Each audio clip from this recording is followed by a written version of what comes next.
Sir ಇವತ್ತೊಂದು final ಆಗುತ್ತೆ ಏನೇ ಫೈನಲ್ ಆಗುತ್ತೆ ಅದು ನನಗೆ ಗೊತ್ತಿಲ್ಲಪ್ಪ, ನಾನೇನು ಕೇಳಿಲ್ಲ. ನನಗೆ ನಾನು ಚೀಫ್ ಮಿನಿಸ್ಟರ್ ಮಾಡಿ ಅಂತಲೂ ನಾನು ಇದು ನಮ್ಮ 5-6 ಜನದ ಗುಟ್ಟಿನ ವ್ಯಾಪಾರ. ನಾನು ಇದನ್ನು ಬೈರೋಂಗಾಗಿ ನಾನು ಮಾತಾಡೋದು. ನಾನು ನಂಬಿರೋದು ನಮ್ಮ ಆತ್ಮಸಾಕ್ಷಿ. ನಮ್ಮ ಆತ್ಮಸಾಕ್ಷಿಲಿ ನಾವೆಲ್ಲ ಕೆಲಸ ಮಾಡಬೇಕು. ನನಗೆ ಪಕ್ಷಕ್ಕೆ ಯಾವ ಥರದ ಮುಜುಗರ ತರೋಕ್ಕೂ ನನಗೆ ಇಷ್ಟ ಇಲ್ಲ. ಪಕ್ಷನ ವೀಕ್ ಮಾಡೋಕ್ಕೂ ನನಗೆ ಇಷ್ಟ ಇಲ್ಲ. ಪಕ್ಷ ಇದ್ದರೆ ನಾವು, ಕಾರ್ಯಕರ್ತರಿದ್ದರೆ ನಾವು. ಸೊ ನಮ್ಮ ನಾಯಕರುಗಳಿಗೆ ನಮ್ಮ CM ಹೇಳಿದ್ದಾರೆ, ಅವರು ಹಿರಿಯರು, ಅವ್ರು ನಮ್ಮ ಪಕ್ಷಕ್ಕೆ ಒಂದು ದೊಡ್ಡ ಆಸ್ತಿ. ಅವ್ರಿಗೂ ನಾವು 7.5 ವರ್ಷ ಈಗಾಗಲೇ ಮುಗಿಸಿದ್ದಾರೆ.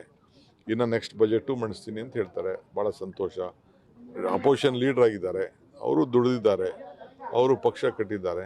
ಸೊ ನಾವೆಲ್ಲ ಸೇರಿ ಮುಂದಕ್ಕೆ 28 ಗುರಿ ನೋಡಿ 29 ಗುರಿ ನಾವು ನೋಡಬೇಕು. ಅದು ನಮ್ಗೆ ಭಾಳ ಮುಖ್ಯ. ವಿಶ್ವಾಸ ಇದೆಯಾ ಸರ್ ನಿಮಗೆ? ನಿಮ್ಮನ್ನ CM ಆಗಿ ನೋಡ್ಬೇಕು ಅಂತ ಜಿಲ್ಲೆಯಲ್ಲಿ 4 ಸ್ಥಾನಗಳನ್ನ ಕಾಂಗ್ರೆಸ್ ಕೊಟ್ಟಿದೆ.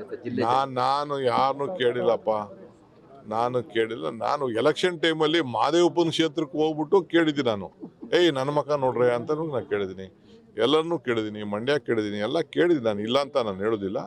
ಜನ ವೋಟ್ ಕೊಟ್ಟವ್ರೆ, ಎಲ್ಲರೂ ಸಾಮೂಹಿಕವಾಗಿ ಕೊಟ್ಟವ್ರೆ, ನಾನು ಒಬ್ಬನೇ ಅಂತ ಅಲ್ಲ.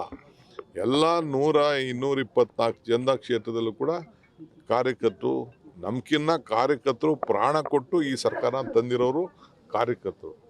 ಆಮೇಲೆ ನೆಕ್ಸ್ಟ್ ಲೀಡ್ರುಗಳು, MLAಗಳು, ಫಲಾನುಭವಿಗಳು. ಬಟ್ ಏನೂ ಇಲ್ವಲ್ಲ ನೋಡಿ, ಇವ್ರಿಗೆಲ್ಲ ಏನೂ ಇಲ್ವಲ್ಲ. ಇವ್ರಿಗೆ ಯಾವ ಅಧಿಕಾರನೂ ಕೊಟ್ಟಿಲ್ವಲ್ಲ. ಇವ್ರಿಗೆಲ್ಲ ಎಲ್ಲ ಬಾವುಟ ಕಟ್ಟಿರೋರು, ಬಡ್ದಾಡಿರೋರು, ಕೇಸ್ ಹಾಕ್ಸ್ಕೊಂಡಿರೋರು ಎಲ್ಲ ಇವರೇ. ಈಗ ಮೇಕೆದಾಟು ಯಾತ್ರೆ, ಇವರೆಲ್ಲ ಮೇಕೆದಾಟು ಯಾತ್ರೆಯಲ್ಲಿ ಪಾಪ ಯಾರು ಇರಲಿಲ್ಲ, ಎಲ್ಲ ಬೇಡ ಅಂದ್ಬಿಟ್ರು.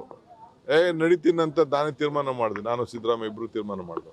ಹಗಲು ರಾತ್ರಿ ಇವರೆಲ್ಲ ಎಷ್ಟು ಶ್ರಮಪಟ್ಟು ಊಟ ತಿಂಡಿ ನೀರು ಕೊಟ್ಟು ಹೆಜ್ಜೆ ನಮ್ಮ ನೀರು ನಮ್ಮ ಹಕ್ಕು ಅಂತ ಹೋರಾಟ ಮಾಡೋದಕ್ಕೆ ಇವತ್ತು ನ್ಯಾಯಾಲಯ ಇವ್ರ ಪರವಾಗಿ ತೀರ್ಪು ಕೊಟ್ಟಿದೆ. ಇದು ಹಂಗೆ ಎಲ್ಲಿ ಶ್ರಮ ಇದೆಯೋ ಅಲ್ಲಿ ಫಲ ಇದೆ. ಅದು ನನಗೆ ಗೊತ್ತಿಲ್ಲ. ಅವರೆಲ್ಲ ಮಂತ್ರಿ ಆಗಕ್ಕೆ ಓಡಾಡ್ತಾ ಇದ್ದಾರೆ. ಅಲ್ಲ, ಅದ್ರ ಜೊತೆಗೆ ತಾವು ಕೂಡ CM ಆಗ್ಬೇಕು ಅಂತ ನೋಡ್ತೀರಾ ಸರ್? ಅದು ನನಗೆ ಗೊತ್ತಿಲ್ಲ. ಅದು ಭೇಟಿ ಮಾಡುವಂತ ನಾನು ಅವ್ರು ಯಾರಿಗೂ ಫೋನು ಮಾಡಿಲ್ಲ, ನಾನು ಯಾರಿಗೂ ಕರೆದಿಲ್ಲ, ನಾನು ಮಾತಾಡೋದಿಲ್ಲ. ನಾನು ಯಾಕೆ ಹೋದ್ರಿ ಅಂತಲೂ ನಾನು ಕೇಳಕ್ ಹೋಗ್ತಾ ಇಲ್ಲ, ನನಗೆ ಅವಶ್ಯಕತೆನೂ ಇಲ್ಲ. ಆತ್ಮವಿಶ್ವಾಸಕ್ಕೆ ಎಲ್ಲರೂ ನಡ್ಕೋತಾರೆ ಅನ್ನುವಂತ ವಿಶ್ವಾಸ ಇದೆಯಾ? ಏನೇಳಿ ನಾನು ಯಾಕೆ ಅದನ್ನ ಮಾತಾಡಕ್ ಹೋಗ್ಲಿ? ಸರ್, ಬಸವರಾಜ ರೆಡ್ಡಿ ಹೇಳಿ, ಲಿಂಗಾಯತ ಸಮುದಾಯ ಸಂಪೂರ್ಣ ಬೆಂಬಲ ಸಿದ್ದರಾಮಯ್ಯ ಸರ್. ಸದಾನಂದ ಗೌಡರು ಸರ್ ಒಂದು ಆಫರ್ ಕೊಟ್ಟಿದ್ದಾರೆ ಸರ್. ಸದಾನಂದ ಗೌಡರು ಚರ್ಚೆ ಆಗಿರ್ಬೋದು, ಹೈಕಮಾಂಡ್ ತೀರ್ಮಾನ ಮಾಡುತ್ತೆ ಅನ್ನೋದು ಕೂಡ ಹೇಳಿದ್ದಾರೆ ಸರ್. ನೋಡಪ್ಪ, ನಾನು ಸದಾನಂದ ಗೌಡ್ರದಾಗಲಿ ರಾಯರೆಡ್ಡಿದಾಗಲಿ ಇನ್ನೊಬ್ರಿಗಾಗಲಿ ನಾನು ಯಾರಿಗೂ ರಿಪ್ಲೈ ಮಾಡೋಕ್ಕೆ ತಯಾರಿಲ್ಲ. ನಾನು ಅವ್ರು ಯಾರಿಗೂ ಸ್ಪೋಕ್ಸ್ಮನ್ ಅಲ್ಲ. ಸೋಮಣ್ಣವ್ರು ಕೂಡ ಹೇಳಿರುವಂಥದ್ದು.